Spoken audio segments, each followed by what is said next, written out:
অনেকে এই সমস্যাটার মধ্যে প্রায়ই ভোগেন যে আপনার ফোনের যে স্টোরেজ, মেইন স্টোরেজ সেটি ফিল আপ হয়ে যায়, যার দরুন ফোনটা স্লো হয়ে যায়। এই সমস্যার জন্য আপনাকে যা করতে হবে, স্যামসাং মোবাইলের ক্ষেত্রে বা অন্যান্য মোবাইলের ক্ষেত্রে আপনি আপনার ফাইল, মাই ফাইলসে যাবেন। আমরা এই মাই ফাইলস হলুদ যেই ট্যাবটি আছে এটির মধ্যে ক্লিক করতেছি। এরপর এরকম একটি উইন্ডো পাবেন।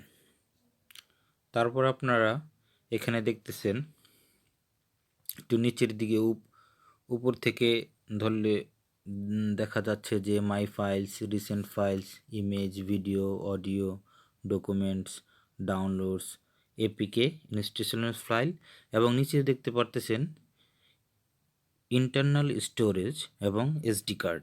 তো ইন্টারনাল স্টোরেজ থেকে আপনারা ক্লিক করবেন। এখানে আমার 16 জিবি স্টোরেজ থেকে 14.20 জিবি ইউজ করা হয়েছে। তো এখানে আমি গেলাম। তো অনেকে ডিসিএম বা ডিসিএম যে লেখাটি থাকে ডিসিআইএম, এটাই হচ্ছে মূলত ক্যামেরা। ক্যামেরা দিয়ে আপনি যতগুলো ছবি তুলবেন বা যতগুলো পিক তুলেন এখানের মধ্যেই সেগুলো থাকে।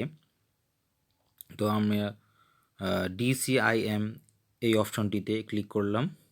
এখানে দেখতে পাচ্ছেন ক্যামেরা আছে, ফেসবুক আছে, গিফট আছে এবং আমার স্ক্রিনশট কিছু আছে।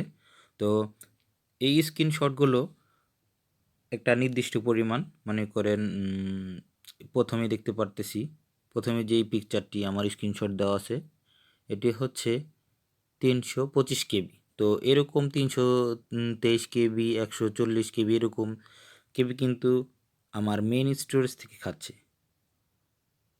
তাই আমি এটিকে সরিয়ে নেব। তো যে কোনো একটি পিকচারের মধ্যে আপনি একটু লং প্রেস, মানে আপনার আঙ্গুলটি একটু